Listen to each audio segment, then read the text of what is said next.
Zandvoort in the Netherlands plays host to the third round of the Blancpain Sprint Series for 2014, and it's qualifying that's underway. It's been declared a wet track, and as you can see on the screen, a few drops of rain are starting to fall. My name is Jack Nichols. Alongside me here in the commentary box with a wonderful view over the pit lane and start-finish straight is John Watson. And John, we were at Brands Hatch last time out. The drivers were applauding it and lauding it for being an old-school driver's circuit. Pretty similar here. Very much so indeed. And Zandvoort and Brands Hatch, in fact Zandvoort I would have said is even older, and already into the gravel. Roman Rusinov in the number 3 G-Drive Audi. That is a real surprise. Buried, and that is not going to come out easily. That car, he's gone a long way. He's got 30 metres into the track. How he managed to do that so early, I mean, literally, that must be the end of, or his first out lap, not even a flying lap.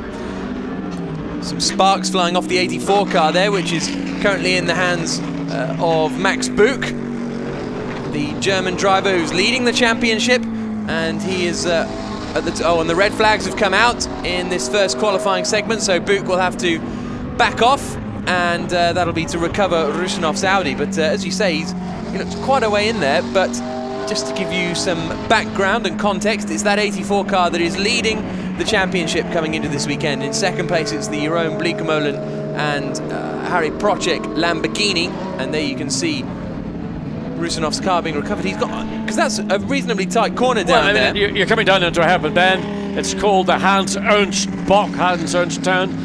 It's probably about the second quickest part of the racetrack. Something has clearly gone wrong, because to go from the braking zone, which would be 100 meters before the corner, all the way, I mean, it looks to me like there's been a car failure. Looking at Arnoud Kalf, legendary Dutch motorsport driver, as well as commentator, and Jeroen Bleekemolen. So two great names within Dutch motorsport having a little catch-up. Arnoud here, undoubtedly, as he always is at Zandvoort, coming along to support the local drivers, Jeroen Bleekemolen in particular, but also just to be here to say hello. Many friends for many years within the paddock. Bleekemolen shaking a few hands, and he and Harry Procek were supremely impressive at Brands Hatch. They took a double win last month, and they've looked very quick in free practice as well. Yeah, I mean, it's a very strong partnership. The Lamborghinis suddenly came good at Brands Hatch. In fact, yesterday in the first free practice, it was Procek and Bleekemolen who were quickest, slightly edged by René Rast in the second session, albeit by just under 0.4 of a second. So track improvements and a variety of other things. Procek and Bleekemolen did a 39.2, which was actually a small improvement over the first practice session, but not enough to keep them in that current quickest overall. So we're just watching one of the BMWs making its way back, as you are required to do with a red flag, at a reduced pace. Do not overtake, and make your way back into the pit lane. And the Audi number 3 that will be recovered, and Rusinov, I'm sure, has got a genuine reason as to why he went off. We'd just like to hear from the team. Yep, and it was only the second car that went through that chicane that went off into the gravel trap. He was the second man out of the pit, so an early moment for Roman Rusinov, and he will no doubt be very frustrated with that mistake.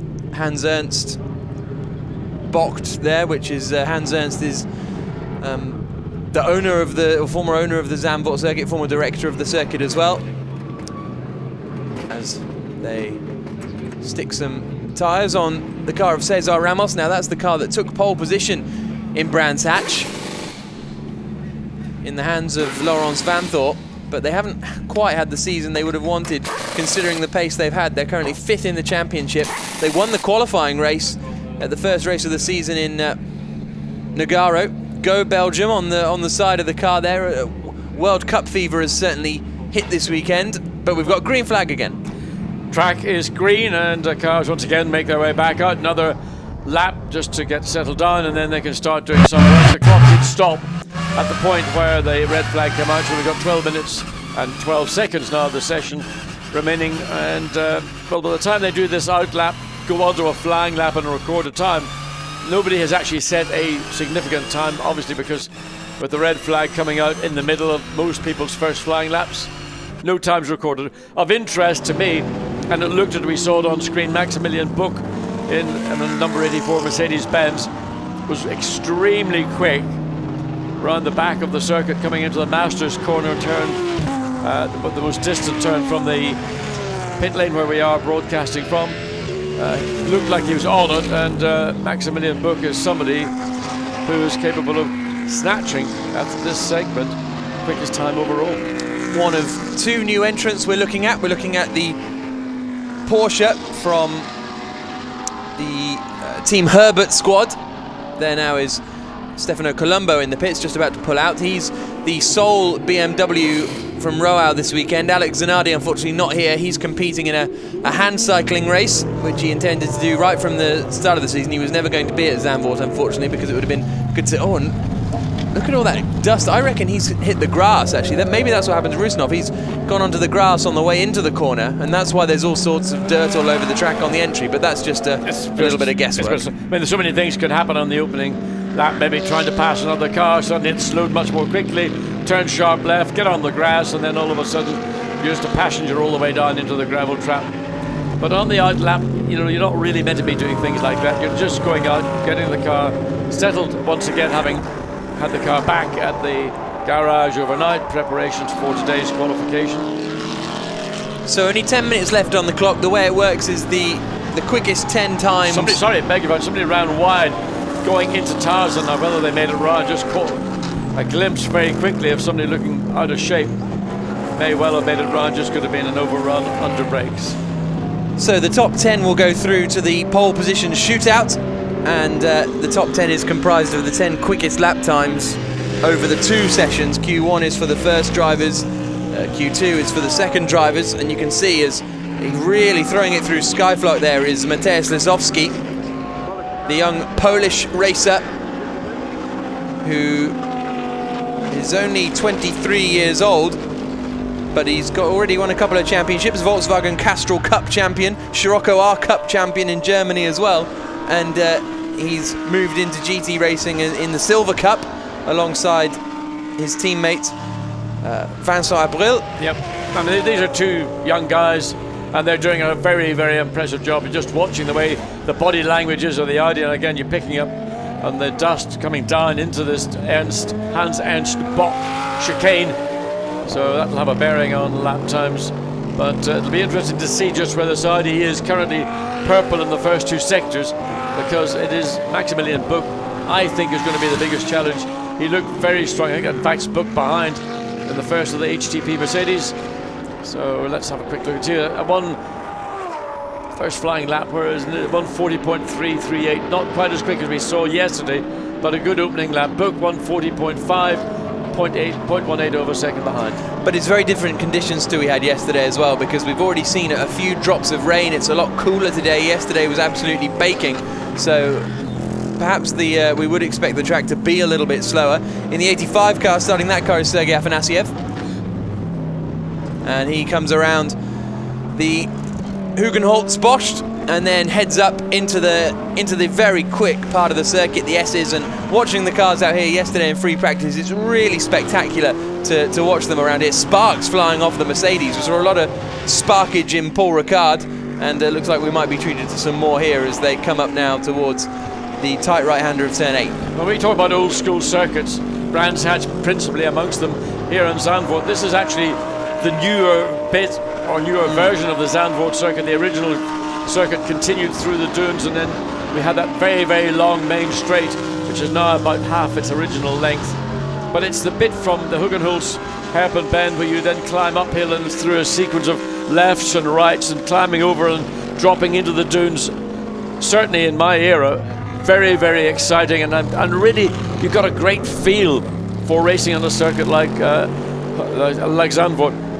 A very, very modern circuit in every sense, even though it was first introduced just after the end of the Second World War by a man called John Hugenholtz. It just embraced the topography of the dunes, yet it gave that feel of being a traditional sort of road circuit, not a natural race track. 6th place then for the 85 Mercedes, which is the car that won here last year. Sergei Afanasiev was alongside Andreas Simonsen last season and took overall victory despite being in the Pro-Am class. This year he and his teammate Steph Dusseldorp are in the Pro Cup, and they've had a difficult start to the season. They're only down in 7th place in the championship. Moving to the top of the screens though, as John expected, is Maximilian Buch. There though is the 21 car from Team Herbert, and it's Robert Renauer, the German driver, who's sharing that car with Dutchman Jaap van Lagen.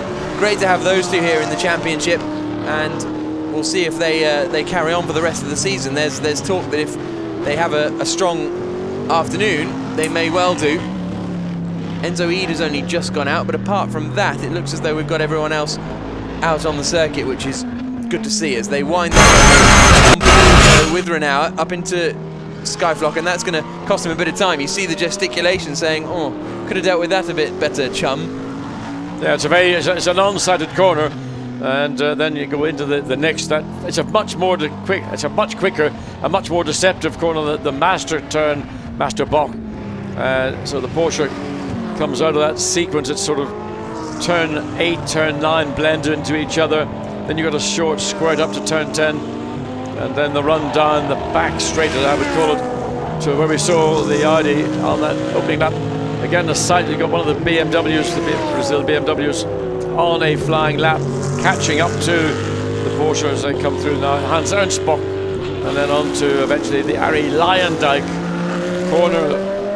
And appropriate for Arie Luyendyk, it's a bit like a curve corner on an oval. There we are into the Arie Luyendyk curve right now. Slightly cambered, gives you a good speed, good bite, and then onto this shortened main straight, just about half its original length. Across the line then comes the Porsche and remains in 8th position. It wasn't a particularly good lap, personal best in the final sector, but we saw him getting held up elsewhere around the circuit, so Robert Renauer still down there in 8th place. Buch is quickest, Caca Bueno in the BMW Team Brazil car is 2nd quickest, Mateusz Lisowski is 3rd quickest at the moment. There is Caca Bueno on screens.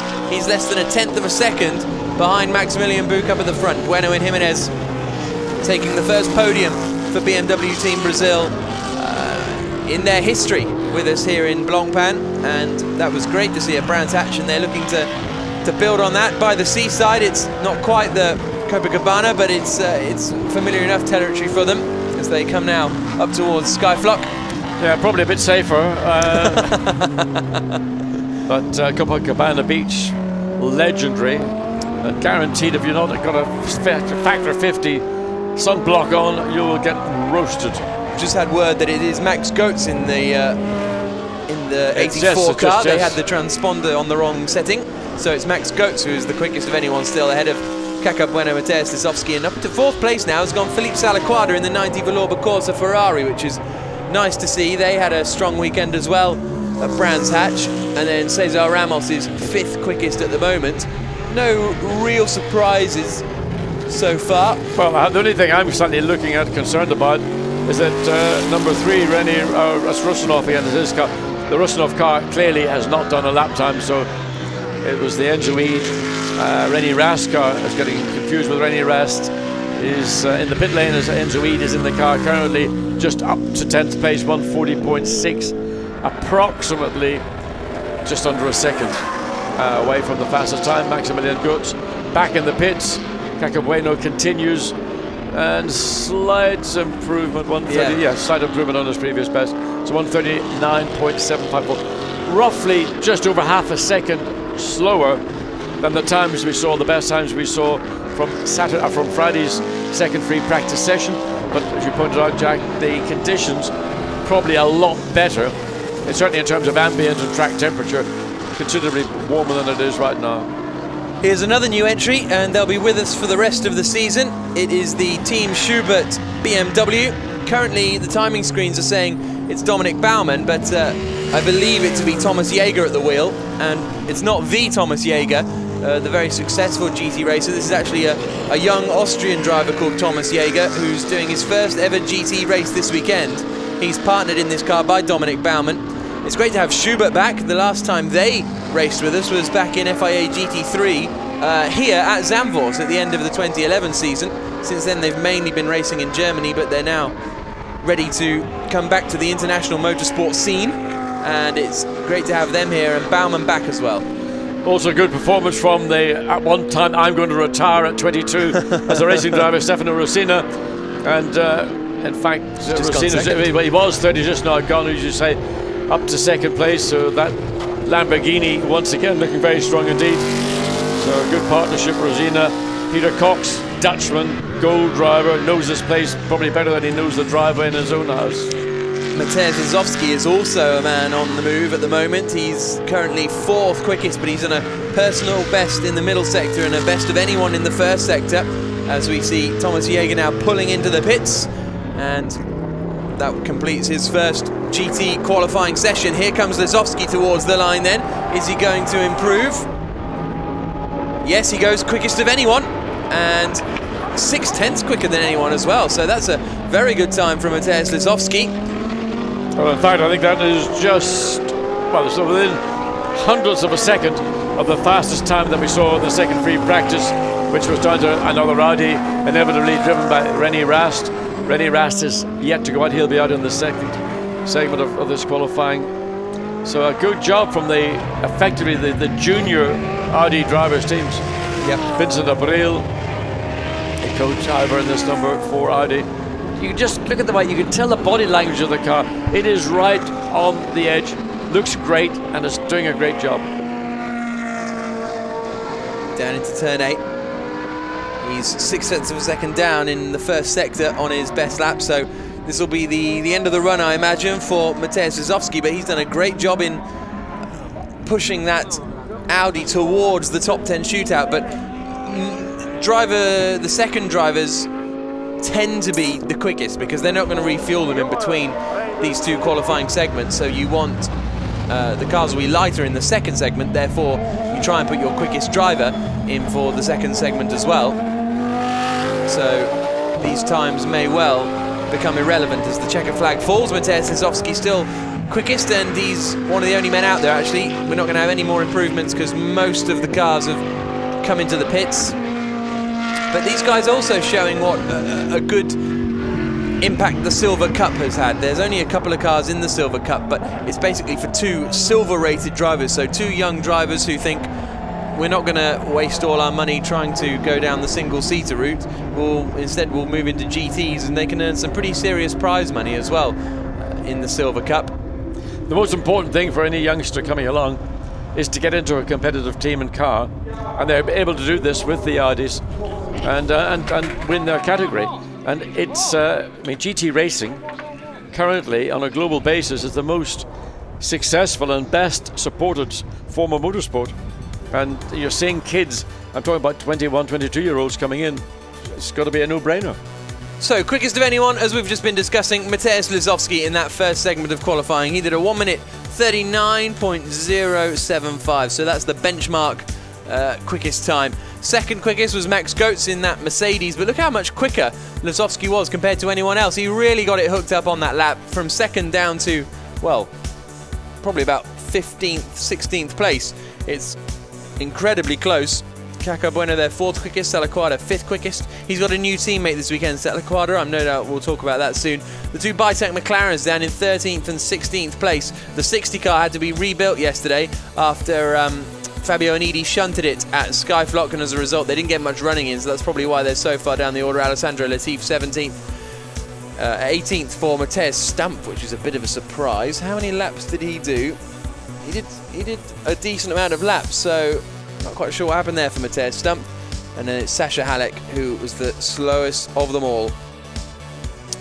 So we've got a Mercedes out on the circuit, Aman Ibrahim, who surely must have passed the checkered flag at some point, but the Indian driver from Chennai is continuing out there, the 25-year-old who has a lot of GT experience. He's raced in FIA GT these last couple of years after 3 years in the Formula 2 Championship, second in Formula Renault Asia back in 2007. And there is Mateusz Lizowski. Really good job from the young Pole, and he'll hand it over now to the young Frenchman, Vincent Abril.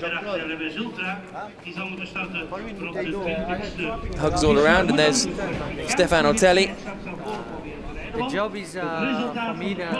Just nice to see that the Audi drivers, and it may not necessarily be all WRT engine. Some are in the Phoenix team, some are in G Drive, but they all are Audi drivers. And Laziski just explaining to Stefan Otelli what he was doing, and we picked up on the screen just the body language. And it's not so much just the body language. For me, what's very important when you see a car coming into a corner, it's the attitude of the car to the apex of the corner, and not necessarily relying on, as is traditional with a racing driver, having a car that points so directly that it's almost impossible to drive. It's rotating the car prior to getting to the apex to enable the whole car to enter in a much more natural, as I would call it, entry. And Laziski looked to me, having seen just a few corners on his quick laps, that he knows what to do in a car. And that's exactly what Stefan Otelli was saying to him. I just had a little listen into that, and basically Otelli was saying, I was watching you on the telly for the braking for Skyflock, and you just nailed it, he said. Yeah, I mean, he was carrying, you could tell that he was carrying lots and lots of speed, but he was doing it in a way where the car was positive. It wasn't a car that was coming in looking unstable or twitchy, nervous, which is frequently what you get if you get a very pointy, front-endy kind of car. And I've always maintained that a racing car works when you've got rear-end stability and the driver's confident, and he can then nail the throttle, nail the brakes, and of course turn the steering wheel. All those things are done with confidence.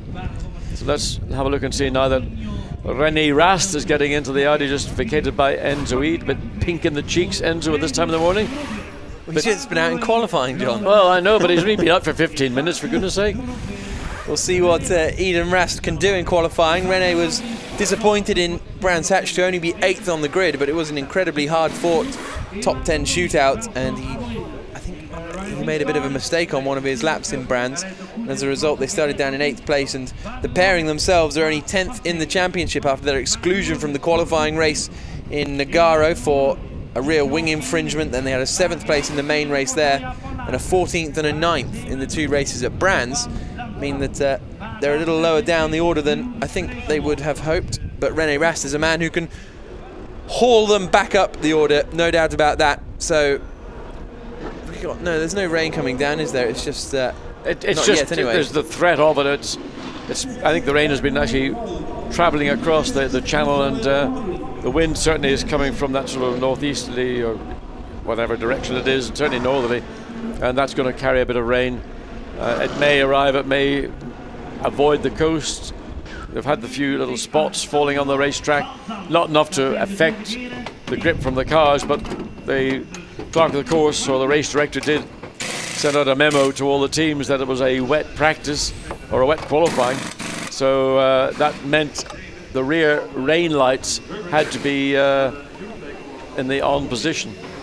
A minute and a half till the second segment gets underway. That's Jaap van Lagen, the man who has already won here this season, driving in the German GT Championship. And he won twice, but that was in rainy conditions, so he's hoping for rain this weekend. But he thinks they can still do a decent job in the dry in that Porsche, so we'll wait and see. Jaap van Lagen, an experienced racer now, mainly racing in Porsches, often in the German Porsche Carrera Cup.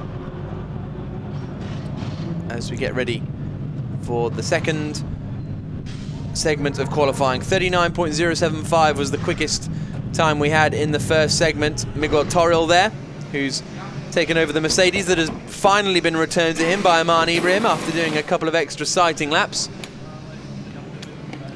And they are putting a brand new set of tyres on. Brand new stickered set for the Spaniard from Cordoba. 7th in the International GT Open last year with Seifert in the Mercedes. And so he's now moved up to the Sprint Series this season. Spanish GT Light champion back in 2011. The 23-year-old fires up the engine and the Fortec car leaves. Unfortunately, only one Fortec car here this weekend.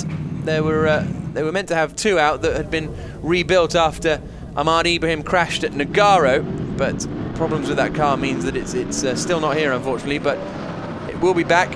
There's no doubt about that. Nico Bastian, the man who is usually in that second car. As there we see David Fuminelli about to leave in the Royal BMW. Sorry, Stefano Colombo it will be at the wheel. The BMWs are looking strong here. They look good here when you're out on circuit watching them, but here are the cars then out on the circuit for the remaining 15 minutes, and then the top 10 quickest times will go through to the Super Pole. There's the Brazilian squad heading out onto the circuit now as well. A queue of BMWs there. There's our 3 different BMW teams all in one shot. Very nicely done. We choreographed that nicely. That is penalty. That could be a penalty. Yeah. To do that, to take your BMW, that may well have been Sergio Jimenez. Yeah. He pulled over the demarcation line on the exit of the pit lane, the blend line, and if you go over that, certainly if you do it in a race, you will be penalised, and I wouldn't be surprised if it would certainly get a note from race director. You just have to stay in line until you reach the end of the blend line, then you can move over the racetrack.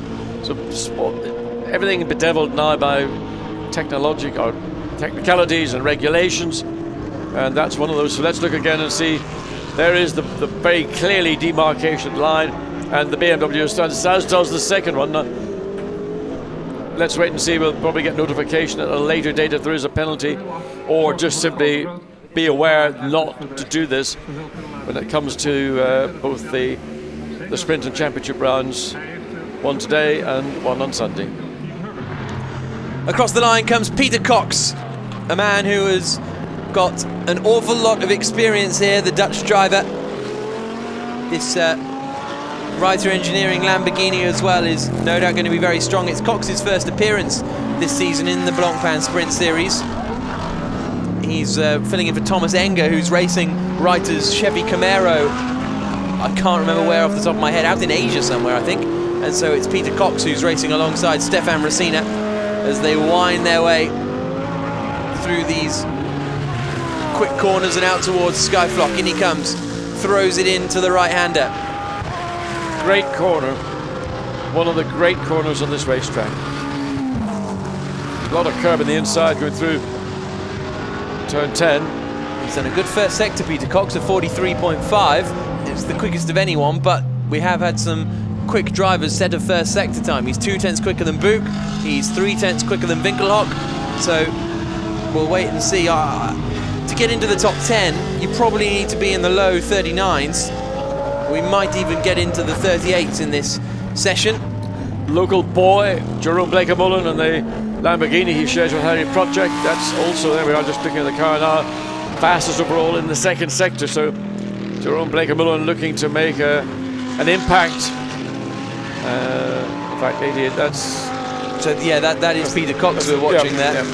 But Bleekemolen, as you say, Cox did go purple in first, second sectors, but Bleekemolen's done it as well. Across the line comes Cox at 38.7, the quickest lap time we've seen so far. 3/10 quicker than Max Buch, who is second, but wait for Bleekemolen. Jerome Bleekemolen must be coming across the start-finish line very shortly. Here he is.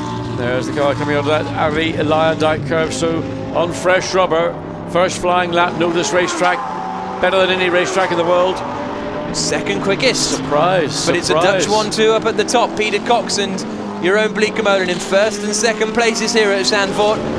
Max Buch third, Marcus Winkelhock fourth at the moment. Stefan Landman in fifth place, sixth for Mark Basseng, seventh for Nelson Piquet Jr. Daniel Lloyd is eighth, and Miguel Toril is the last of our runners so far. Laurent Van Thor in Audi number 1, fastest now in sector 1. There is the Audi coming in through the sector 2, so we're going to see shortly whether he has maintained that speed. He has, fastest now in sector 2, 25.699. He's 8/10 up. He's 8/10 up on Peter Cox. Bunch of time. Runs wide on the exit of the corner, but now comes into the final 2 curves, which are sort of essentially one. I think he's got out of shape there, going into that first right-hander, so that may well compromise him. His first sector is a totally nuts time, but we'll see what he does as he comes across the line. Laurens Van Thor, is this quick enough to go to the top of the standings? Yes, it is, a 1:38.2, and that is half a second quicker than Peter Cox, but I reckon he lost some time in that final few corners as well. He certainly overran the penultimate corner, and that would have lost him some speed in the corner. He would have lost a bit of momentum moving forward into the Audi Lyondike curve and then consequently speed down the straight. So single flying lap, new tyres, you've got to nail it, and he did that by almost half a second. We've now got the Lamborghini up again. It's Peter Cox within a tenth of a second of that time by Laurens Vanthoor, so that advantage Vanthoor enjoyed has been ebbed away. It's been taken away now by your own Bleekemolen, who's just gone 8 thousandths of a second quicker with another 38.229. And the way things are going now, this battle isn't for pole position, it's just to get through to the top 10 shootout. And the way the lap times are going, you pretty much need to be in the top 10 in this session to get through to the top 10 shootout. There's the 60 car, now in the hands of Giorgio Pantano. That car, as I say, was damaged yesterday by Fabio Anidi going off at Skyflock, and that's why you can see the front end doesn't really suit the rest of the car in terms of livery. And it'll be interesting to see what Pantano can do, considering their lack of running. Maximilian Buch on camera, currently fourth, 138.733. Heavy braking into the Hans Ernst Buch. Just have to call it Hans Ernst corner, really. So run the car over the curb on the exit in wet conditions. The curbing here is treacherous. Runs the curb on the inside again, marginally maybe losing a little bit of momentum, being slightly aggressive on that inside curb, then frees the car up on the exit. And can he improve in a 138.733? Yes, but only to a 138.687, so stays in fourth place. Not much of a time gain for Buch, still 0.4 of a second off the top.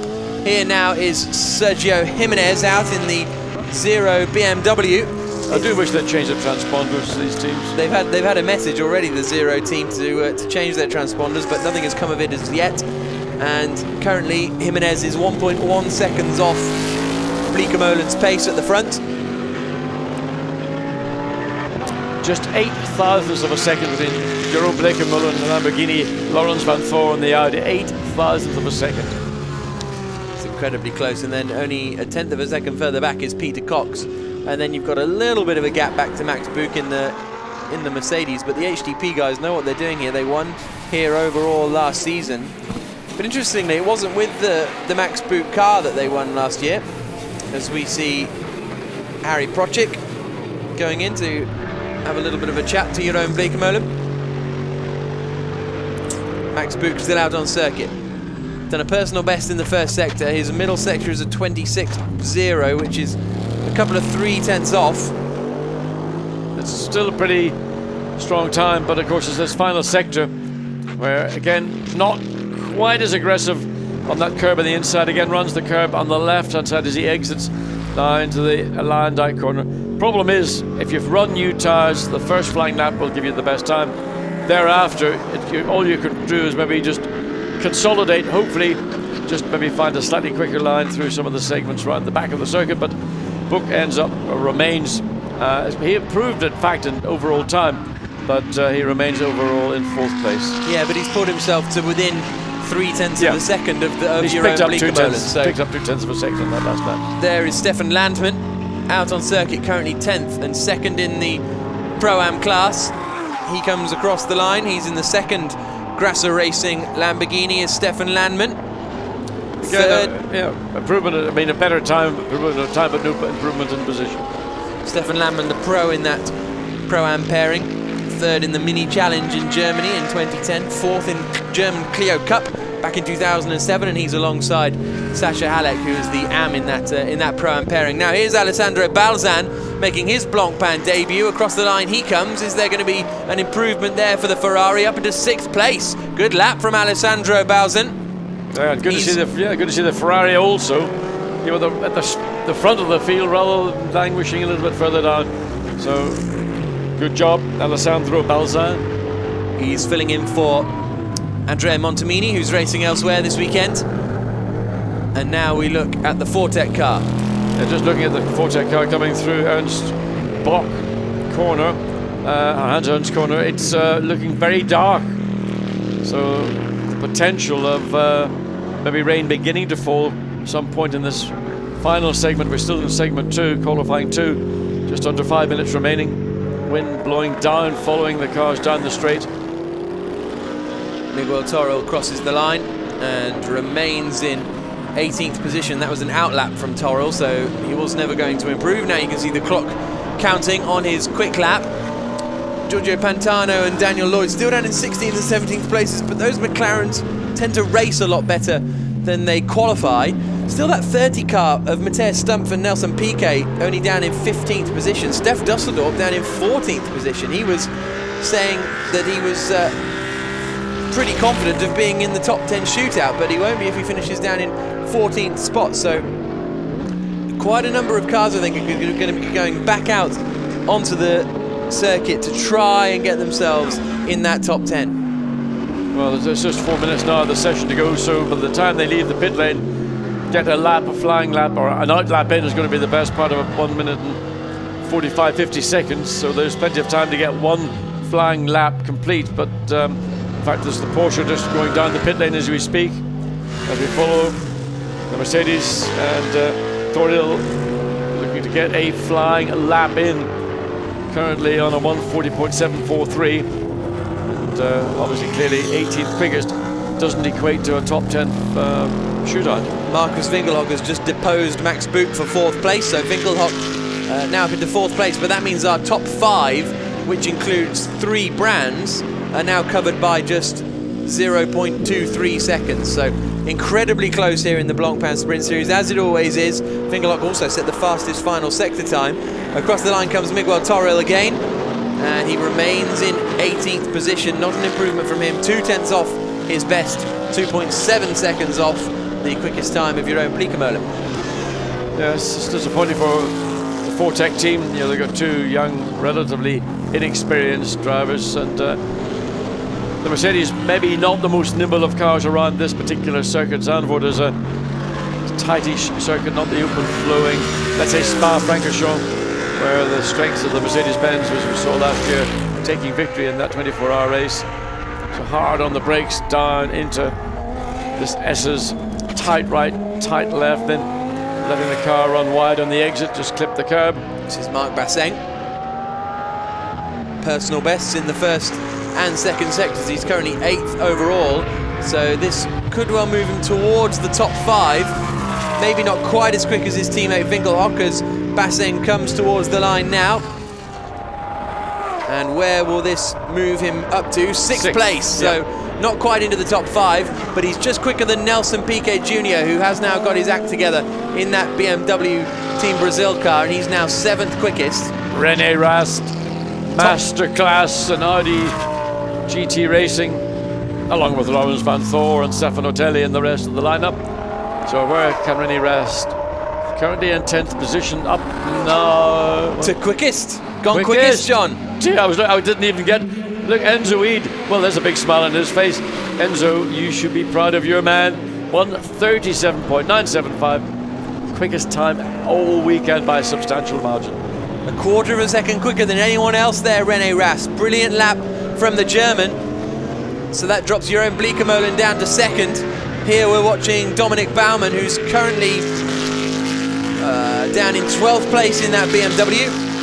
And this lap isn't looking like a particularly strong one either, is it? Because he hasn't made any improvements in either of the first 2 sectors. 12th place on a 39.209 at the moment. Across the line he comes to do a 1 minute 39.162, so he improves his time but remains there in 12th position, just behind the other Royal BMW of Stefano Colombo, that's in 11th place and currently leading the Silver Cup. Vincent Abril is down in 19th place overall, so that'll be interesting to see whether they think they can get through to the top 10 well, with their first lap. Well, a 1:40.8 isn't going to get it done. No, but from the first qualifying session. So possibly. Because they did a 39.0 there. I don't think that would be enough. It's not going to be enough. I mean, the break-off point is going to be a 38.8, which is currently by Balsa in the Ferrari. And it may, depending what happened, and reminding us of sector of qualifying 1, back on board the Porsche. Yep, on board with Jaap van Lagen as he now comes through turn 3. Now you get a few, balancing the steering and the throttle just on the exit of Hugenholz. Then these series of flat out rights and lefts up through the sand dunes. Checker flag is out. but it's an improvement in the first sector for Dominic Baumann. The middle sector hasn't gone quite according to plan. A 26.1 though is still a half decent time, and this, if he gets it all hooked up in the final sector, could see Baumann move up into the top 10. He's currently 13th. Jaap van Lagen moved up to 11th place on that last lap, as we saw, and he's gone a personal best in the first sector, so worth keeping an eye out on Jaap van Lagen still in the Porsche. Here comes Dominic Baumann across the line. Is this going to be able to put him up into the top 10? Here he comes across the line. No. 11th place for Dominic Baumann as he takes the checkered flag.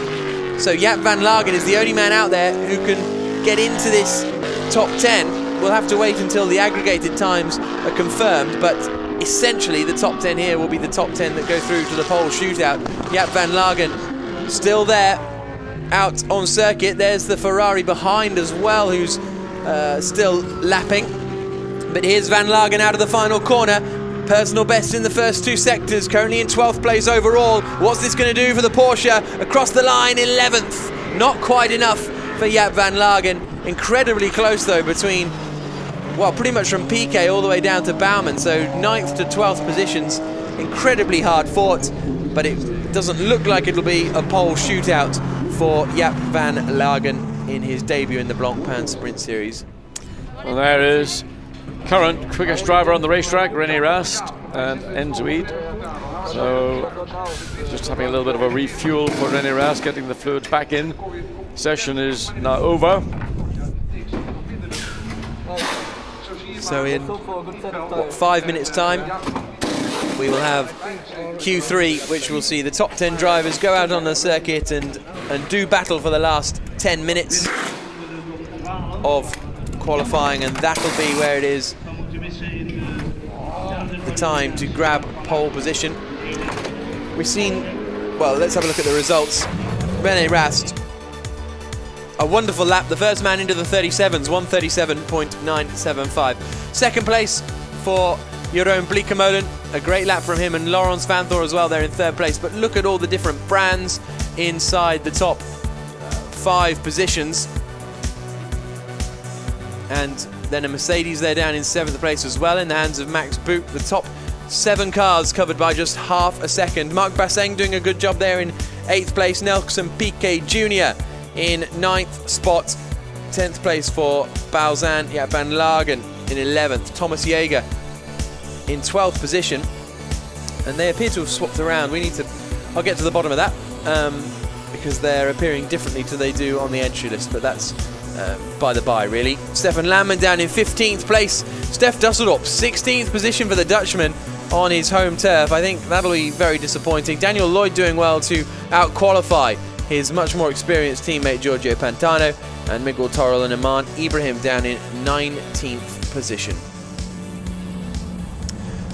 So the cars that go through to the top 10 are René Rast, Jeroen Bleekemolen, Laurens Vanthoor, Sergio Jimenez, Peter Cox, Marcus Winkelhock, Max Buch, Marc Basseng, Nelson Piquet Jr. and Alessandro Balzan. And just reading those top 10 names out is it's quite an impressive group of drivers that are going to be competing. There's the Dutch flag, and I think that's out at our friend's house at Skyflock, in that little shack that they have overlooking the circuit. Yeah, I mean, it's a prime property, and as they say, location, location, location. Well, in terms of Zandvoort viewing at the Skyflock, it's a great position, and they've got their own fridge, they've got a bar, and I mean, it is a little home from home. So the cars are out on circuit are the ones that haven't made it through to Q3. They're just returning back to the paddock, and there you can see that's how you watch racing at Zandvoort. There it is. That's our little home from home.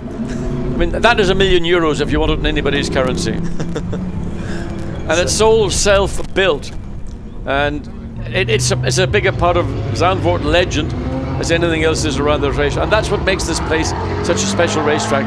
That's what the race fans do. They actually build their own little summer cottage, and they go there. They got fridge, cookers, free, whatever they want, and probably the best selection of beer you'll ever find in Zandvoort. So, a couple of 3 minutes before the final pole position shootout gets underway here at Zandvoort. The battle for pole position is in the favour of Rene Rast, considering that lap time he just managed to put in. But is there more to come from Jeroen Bleekemolen? Will he be able to use home advantage to launch himself onto pole position? Peter Cox in there as well, the second Dutchman to be involved in that fight. Marcus Winkelhock, always quick in the Audi, and well, as is Laurens Vanthoor as well. 2 Audi teams as well in the top 10, which is nice to see. And also 2 WRT and 2 Phoenix Audi. So Phoenix getting on track a little more after a slowish start to the season for them. They now seem to be getting their act together and performing strongly. It's going to be a blustery day though for these guys out on the dunes. We have got the main race coming up later on this afternoon, and that's when the action will really start. Always entertaining racing here at Zandvoort, but reasonably difficult to overtake here, John. You have to be a bit clever. Yeah, I mean, the circuit has got a one-leg overtaking opportunity, which is down into the Tarzan hairpin bend. Thereafter, you're really having to sort of struggle. People will try and dive down into the Hugenholz hairpin bend. It's a very tight. There's a lot of options of entry and exit. And then the next place where you can probably get an overtaking maneuver is up into, well, the corner called Masters Corner, turn 11, but it's actually such a quick entry and it's a short run from Skyflock anyway. And then it's on the exit of 10 down to the Hans Ernst Boch, which is slightly downhill. Again, braking downhill. You've got to be very, very careful if you're going to make a lunge down the inside, not to overrun the corner. So at the end of the day, you've summed it up. There's only one place to pass, and that is down pit straight into the Tarzan hairpin. There's the run out, and there is Jeroen Bleekemolen running out to try and be the first man out of the pits, and it looks like he's going to achieve that. We go on air later on today at 1:30 local time. So what's that? 11:30 GMT, 12:30 in the UK, 1:30 in Europe. Shall I continue? If you may, if you may. There is Jeroen Bleekemolen with the tribute to the Dutch national football team on the rear wing. Enzo Eid moving away now from Rene Rast to let Rene get on with the action and get on with trying to secure pole position. So far this season, it was Jeroen Bleekemolen who took pole in Brands Hatch. It was Laurens Vanthoor who took pole. Sorry, it was Bleekemolen who took pole in Nogaro. Vanthoor who took pole in Brands Hatch. And then we've got our 2 Dutch racers up at the front, Bleekemolen and Peter Cox, waiting to head out onto the circuit as the green flag is waved. The pole position shootout gets underway. It's just go out there and go quickest.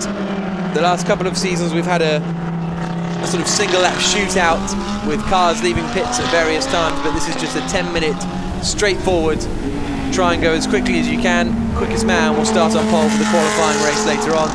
The order of the qualifying race will determine the grid for the main race, which will come up tomorrow morning. So 9.5 minutes for these guys as the pressure starts to build. Peter Cox heads out of Hugenholz and off out into the dunes. Yeah, so this is really where all that work you've done in the second qualifying segment is going to help you. Track conditions pretty much constant between all 3 sessions. Any threat of rain not really materializing. There were a few spots about 25 minutes ago, but they've all disappeared. The wind's still blowing down the straight, a following wind down the straight into the first corner of the Tarzan hairpin, but not sufficiently strong to really unsettle the cars under braking. And so more about just getting that one clear lap on your rubber, the freshest set of tires you have, and it'll be that first flying lap that will probably be your best lap. Just hopefully you'll get through it and not have to make any compromise. Great sound from the Gallardo as it exits and comes towards the last 2 corners. Bleekemolen through the Arie Dyke corner and out onto the start-finish straight. Then across the line he comes to start his first assault at pole position. Winkelhock, Basseng and Alessandro Balzan are also out there as well as we go on board down into Tarzan.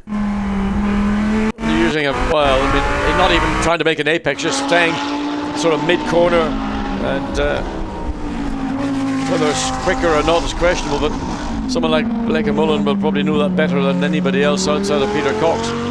They race here so frequently, they know whether the track is going to be quicker, just staying slightly off the apex or to make an apex and try and hug the curb all the way around. Green flag still being waved out there to say that the session is green, and they'll be retracted once Blancpain comes past, because then they'll have seen the first car out of the pits twice, and that's when you pull the green flags in. So 42.9 in Sector 1 for Blancpain, which is pretty good actually. We saw a 42.5 in Q2 from Laurens Vanthoor, but the Audi was very, very strong in the first sector. The Lamborghini didn't seem to be able to match it. We've also got an inter-Lamborghini battle, which is always good to see. The Grasser Racing team up against the more sort of factory entry of Reiter Engineering. Yeah, those two cars, I mean, they're split by 900ths of a second at that first sector. Then the gap remaining, well, it's very similar between first and second sectors for both the Lamborghinis, one from Grasser Racing and the other from the Reiter team. So here comes Jeroen Blancpain out of the final corner. What sort of lap time is he going to set as the benchmark? Across the line comes the Dutchman to do a 1 minute 37.2. Wow, that is what good. A lap out of the blocks for Blancpain. But Peter Cox is coming right behind him, but he's half a tenth of a second behind. They are so evenly matched, those two drivers, those two cars. There on the left-hand side, just coming out of the pits is René Rast. You can tell it's Rast from the yellow flashes on the WRT. The number 1 car has the white flashes on it. Here now is Marcus Winkelhock. He's in the red Phoenix Audi as opposed to the blue Phoenix Audi of Marc Basseng. Personal bests, naturally, in the first and second sectors.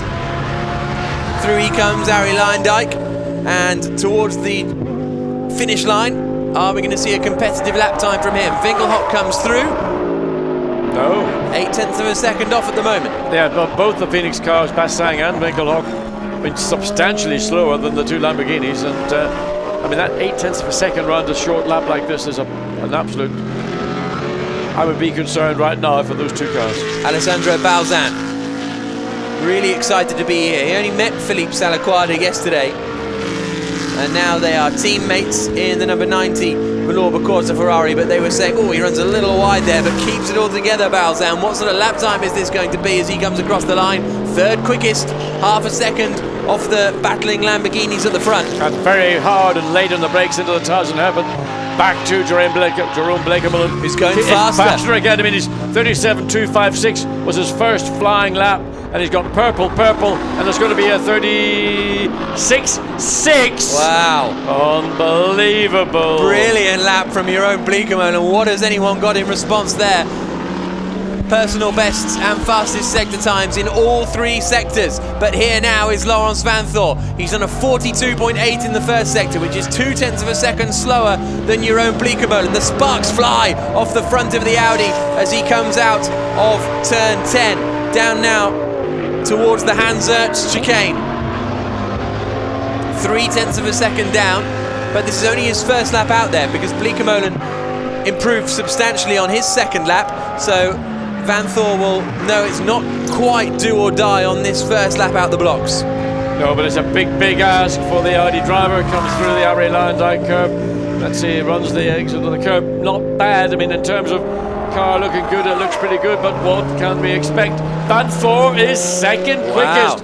0.2, just under 0.3 of a second away from the current fastest time. Now it's Lamborghini, Audi, Lamborghini.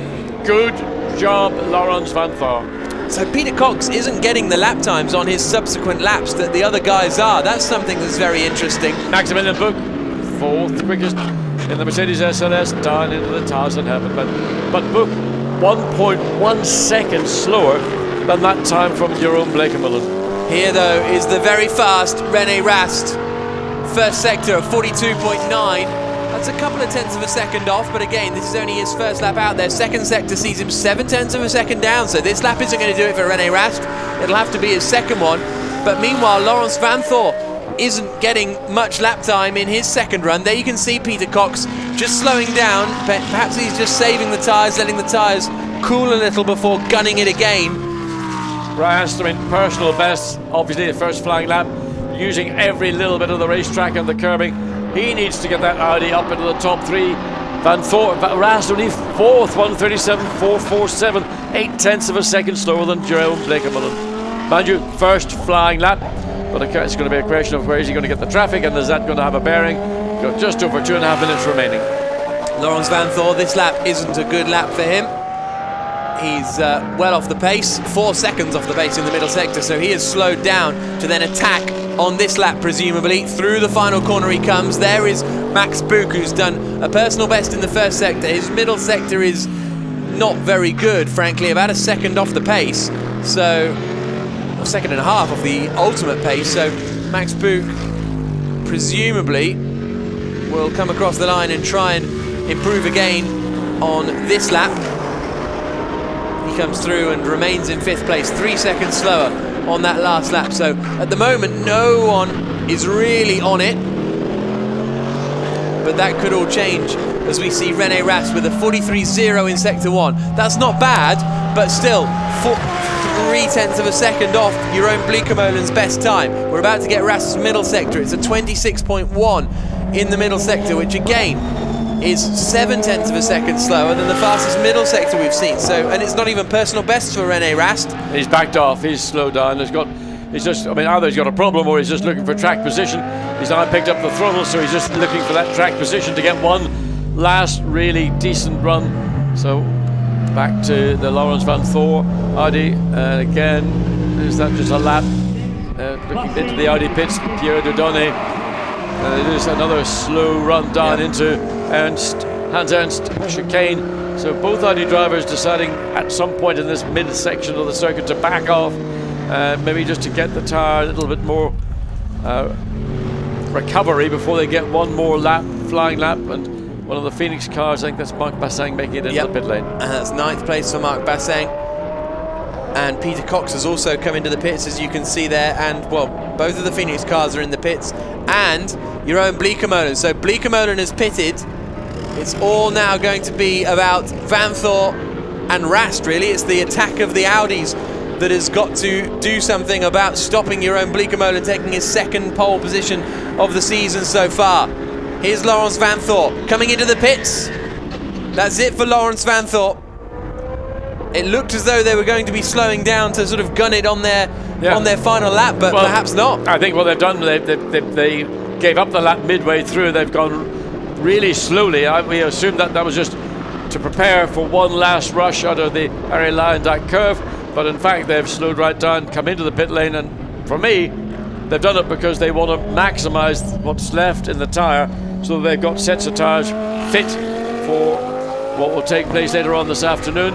That'll be the first of the Blancpain Sprint Series, starting here at local time, 13:45. There is René Rast, who has also backed off. So, Jeroen Bleekemolen and Harry Procek, the double race winners from Brands Hatch, will start on pole position here at Zandvoort. There is the 28 car. Stunning lap from Bleekemolen. Vanthoor tried his best to get close, but couldn't. And he looks like a very, very happy man. A very happy Dutchman, as he always is. I mean, what a versatile driver. Barely a weekend passes that Jeroen Bleekemolen is not driving a racing car of some description somewhere around the world. Flies across the Atlantic, takes part in events over there, throughout Europe in GT racing. And the whole Bleekemolen family, they're barking mad, but they are really, really lovely people. Yeah. So, Bleekemolen quickest, Laurens Vanthoor 2nd. Well, we'll get a results page in a few moments' time, so we'll hold off on that. But Sergio Jimenez, in fact, let's have it now. Jeroen Bleekemolen, quickest of anyone, and he will start on pole position for the race coming up later on. Alongside him on the front row of the grid will be the WRT Audi of Laurens Vanthoor. Peter Cox will start in 3rd place, and what a top... I mean, just look at this grid. Bleekemolen, Vanthoor, Cox, Rast, Buch in the top 5. Great lap from Balzan to put that Ferrari 6th. I think that's their best qualifying performance of the season so far. Yes, they were 9th in Brands Hatch. Nicky O'Malley and Marcus Vingelock will start 7th. Sergio Jimenez down there in 8th place. 9th for Marc Basseng, 10th for Nelson Piquet Jr. So, an entertaining qualifying session. It was very impressive from Mateusz Lasowski in the first segment of qualifying, but unfortunately he and Vincent Abril couldn't keep it together and couldn't make it through into the top 10 shootout. We had all the BMWs out there. A new addition this weekend is the Schubert Motorsport car, but it's Jeroen Bleekemolen and Harry Procek who will start on pole position when the qualifying race gets underway later on.